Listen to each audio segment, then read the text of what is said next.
mentioned a challenging home that you grew up in, and in many circumstances, folks don't feel like they have a very direct escape from getting out of this challenging home or whatever. Yeah. And I know from previous conversations is you took a job when you were 19. Yeah. That's something at the time maybe you didn't want to, but Yeah.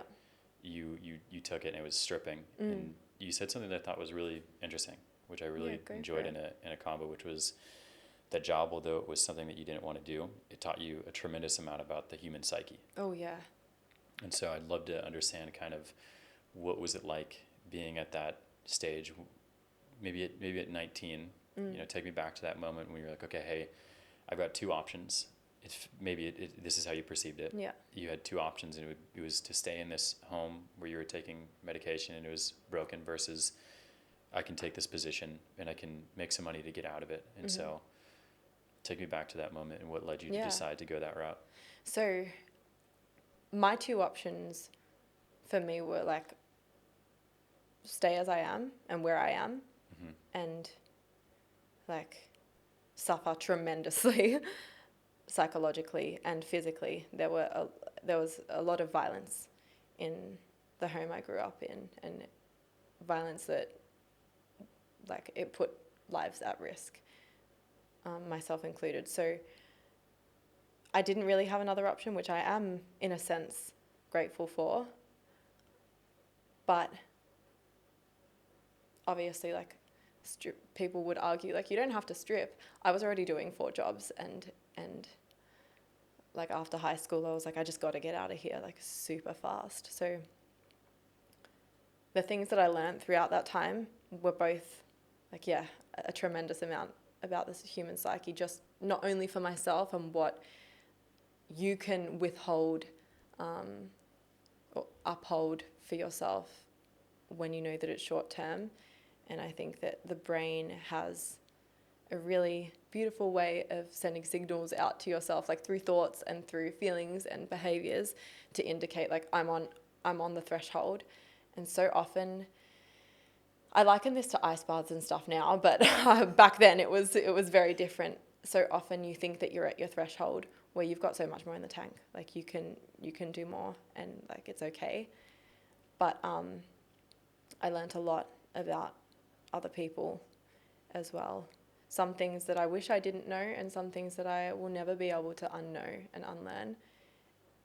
But it also means that I come to like meet people with a different level of insight and appreciation for people like you, for people who are safe people and kind people, and people who want to put good out into the world.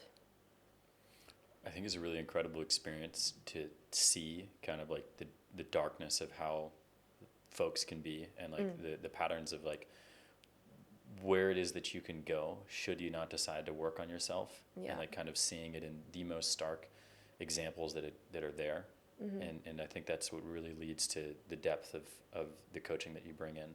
Thank and like you. yeah, and like having been there and having seen kind of like what is the worst kind of stuff that can happen. So like, okay, like I know what that looks like, so let's not go that route.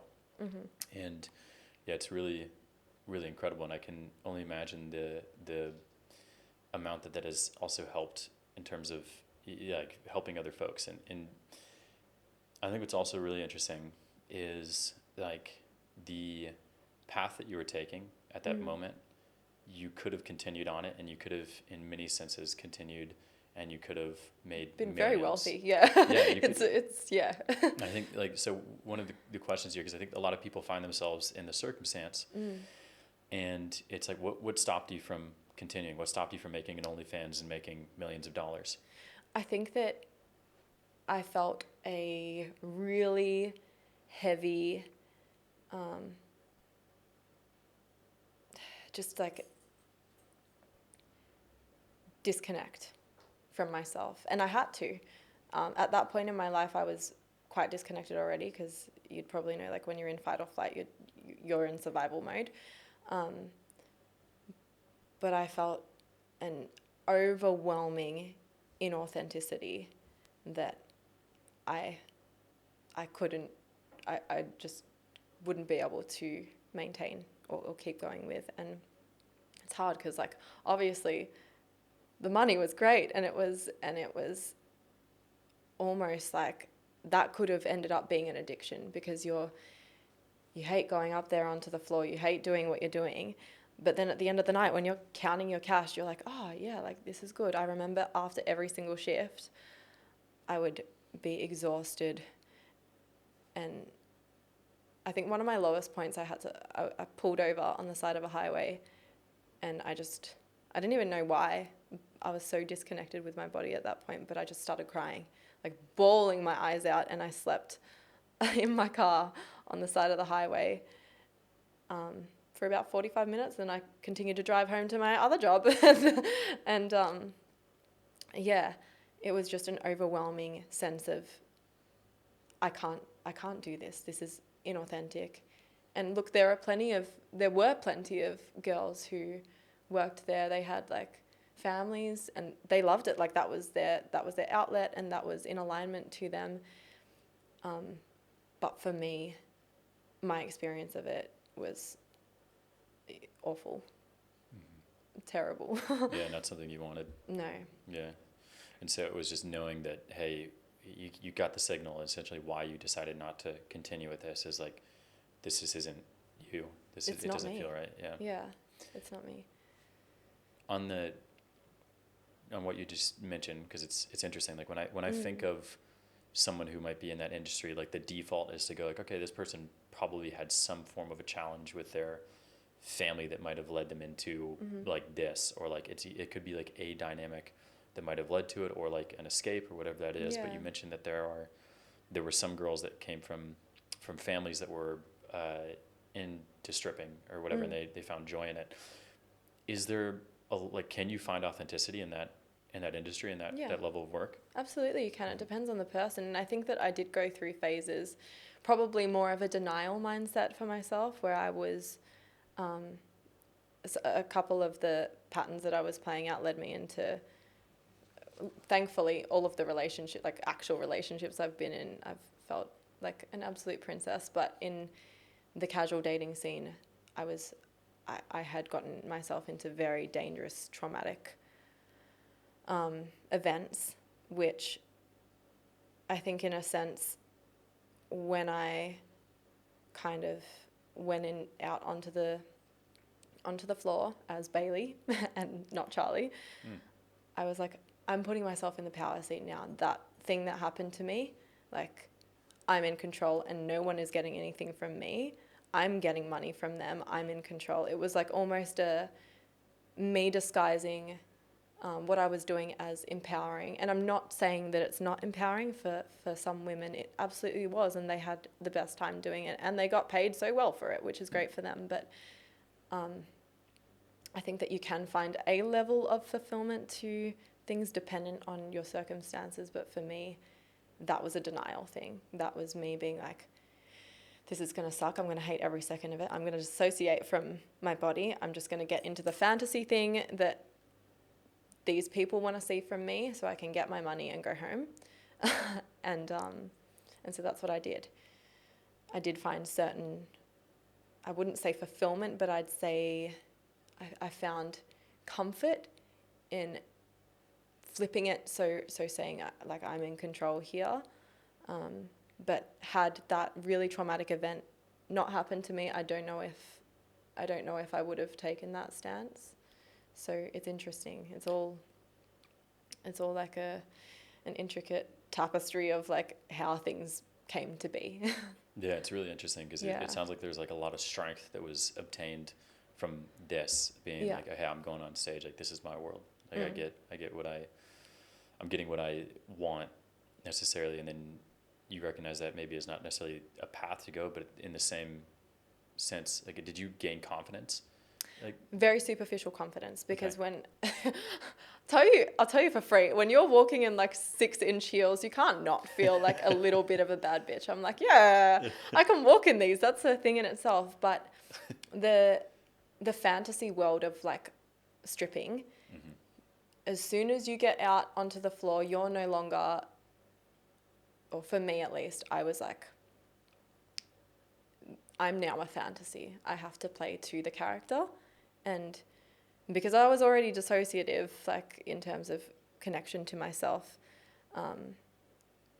it was kind of almost a relief, like a little bit easy to go into that character, because I was like, here, Bailey feels like, Bailey was like my stage name, my stripper name. I was like, Bailey's confident, like Bailey's got this.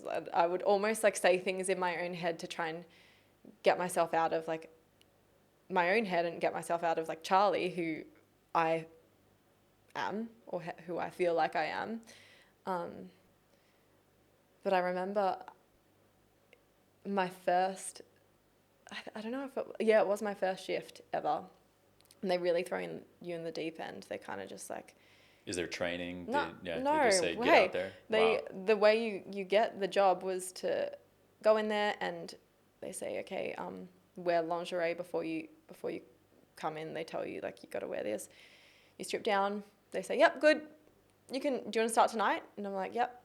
And I was told, like, there'll be someone in, like, the girls' locker room, and there's, like, a locker room and mirrors and a bathroom and, like, a lounge and a couch and kitchen and everything. So if you really wanted to, you could stay down there forever and not work, but you don't get paid.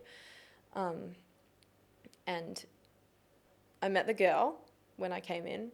She was like, here, I'll just show you around. I'll tell you the rules. If you need me, I'll be around unless I'm in, like, a VIP thing, then you can't find me. And I was like, okay. And that was it. But when I first went up, I had this moment where I looked around me and I saw everything. And I was like, holy crap, I can't do this. And I just turned around, like, put that little, there's like a code to get down there. And I put that in and I went down and just, like, had a big panic attack. And I was like, I looked at myself in the mirror, looking nothing like who I thought that, like, I'd not seen myself like that ever. And I looked at myself and I was like, you get up there and you get money and you go home. And then at that point, when I stepped out onto the floor that next time, I completely dissociated. I was like, Charlie is left at the stairs. It's time to get money. Yeah.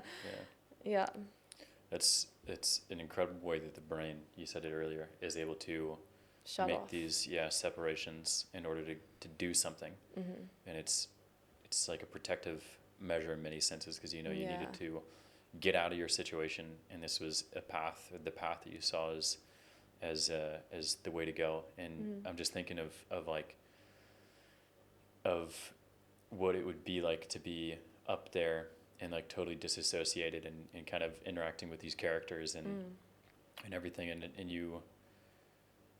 you meet with, I guess, like, how is it that you interacted with folks in the, because it was obviously, this wasn't Charlie, like, this is Bailey at this point, so, like, how was the individual interaction?